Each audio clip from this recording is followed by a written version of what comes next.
Bonjour à tous. Aujourd'hui, on va parler du syndrome de l'imposteur.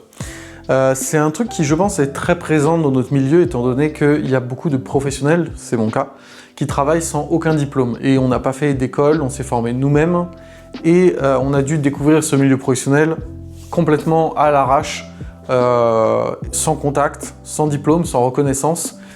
Et donc, il nous a fallu tout simplement combattre le syndrome de l'imposteur. Personnellement, ça fait plus de 8 ans que je fais ce travail-là, en professionnel. Et en fait, je suis passé pendant plusieurs années par ce syndrome-là. Je pense que facilement, pendant 4-5 ans, je l'ai beaucoup eu.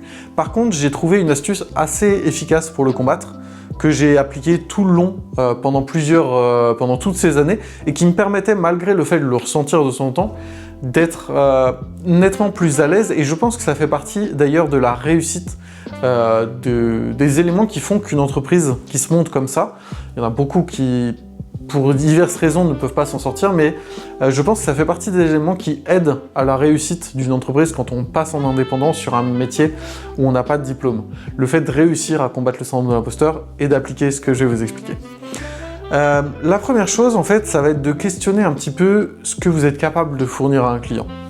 J'entends souvent des jeunes sortant d'études ou alors voulant monter une boîte ou même des moins jeunes, qui sont pas encore professionnels et qui n'ont pas fait d'études dans le milieu ou qui ont fait des études dans le milieu, les deux sont dans la même situation, à se dire il faudrait quels sont les prix qu'appliquent les professionnels pour telle prestation. Ok, ils appliquent tel prix, je vais les recopier et les appliquer. Pour moi, c'est déjà une première balle que vous vous tirez dans le pied et c'est un clou que vous vous plantez.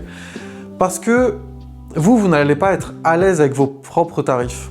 Et c'est là où je veux en venir.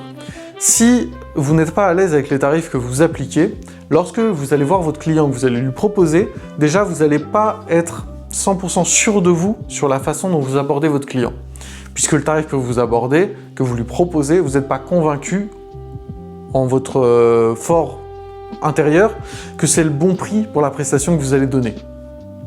Ensuite, le fait d'avoir un tarif trop élevé, souvent c'est le cas du coup, vous n'allez pas être à l'aise si le client vous dit que ce que vous avez fait ne lui plaît pas, puisqu'en fait vous avez fait payer quelque chose trop cher par rapport à vos capacités. Et en tout cas trop cher par rapport à ce que vous pensez que ça vaut réellement.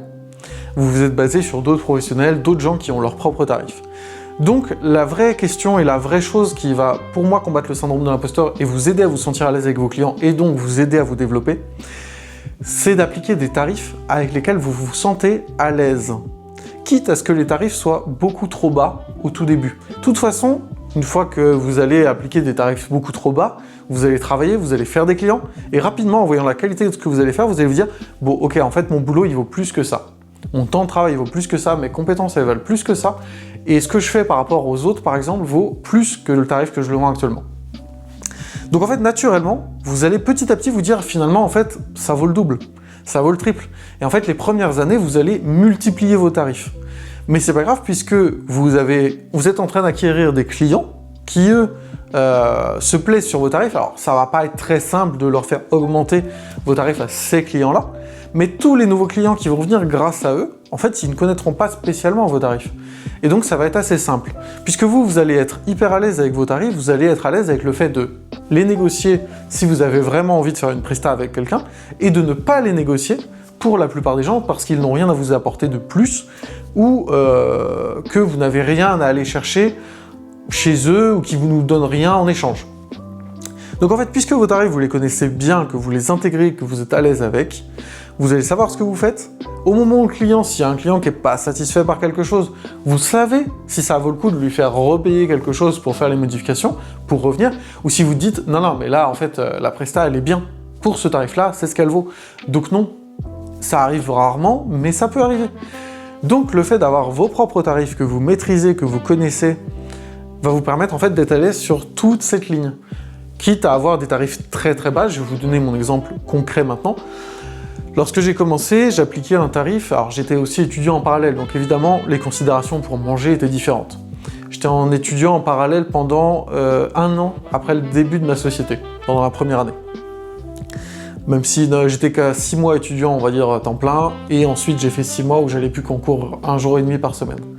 Donc, au tout début, j'appliquais un tarif de 50 balles pour 3, 4, 5 heures de taf. répartis entre tournage, 2 heures à peu près, 2-3 heures, et 2-3 heures de montage. Évidemment, c'est rien du tout. Par contre, vous allez pouvoir approcher des clients qui sont intéressants, qui ont des choses à vous apporter, qui sont connus, reconnus, puisqu'en fait, qui dit non à ce type de prestat, enfin, peu de clients vont vous envoyer bouler si vous faites du démarchage. Donc vous allez acquérir des clients intéressants, qui vous plaisent, vous allez pouvoir faire à peu près ce que vous voulez, puisque pour ce tarif-là, pareil, les clients peuvent vous embêter.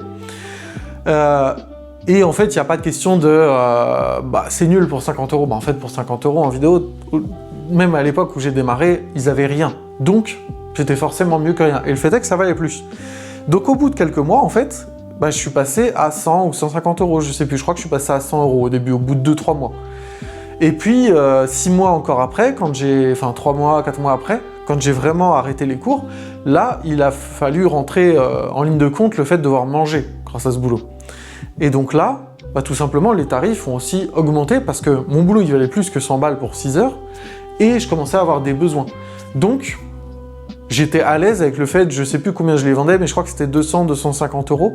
La presta de, pareil, j'étais toujours sur une presta 4-5 heures parce que c'était la presta type que je vendais pour des artisans. C'était de la vidéo. Sur la photo, j'avais d'autres tarifs, mais je m'en souviens plus tellement. Par contre, voilà, globalement, en fait, en un an, mes tarifs avaient été multipliés rapidement. Parce qu'au fur et à mesure, j'étais à l'aise avec le fait de faire payer plus cher mes clients. Et le fait d'être à l'aise, en fait que les clients l'acceptent aussi. À partir du moment où c'est pas des tarifs déraisonnés non plus, en fait, si vous êtes à l'aise avec ce que vous pratiquez, ça se passe très bien. Et en fait, au bout d'1 an, j'ai multiplié mon tarif par 2. Au bout de 2 ans, je l'ai peut-être remultiplié par 1,5 ou un truc comme ça. Et en fait, au bout de 3-4 ans, je suis arrivé sur des tarifs normaux de professionnels du milieu, des tarifs moyens. En fait, c'est quelque chose qui est venu de lui-même et petit à petit avec le temps par le fait d'être à l'aise avec les tarifs que je pratiquais et par le fait de savoir ce que mon travail valait. Donc je pense que ça peut beaucoup vous aider dans le fait de monter votre entreprise, de trouver des clients, de vous développer, d'être à l'aise avec les clients avec lesquels ça peut se passer mal, parce que ça peut arriver et ça m'est arrivé. Donc vous serez à l'aise, si vos tarifs vous conviennent, vous serez à l'aise et tout se développera comme il faut. En tout cas, sur cet aspect-là, vous aurez gagné votre pari. Sur ce, je vous dis à très bientôt pour une prochaine. Salut à tous.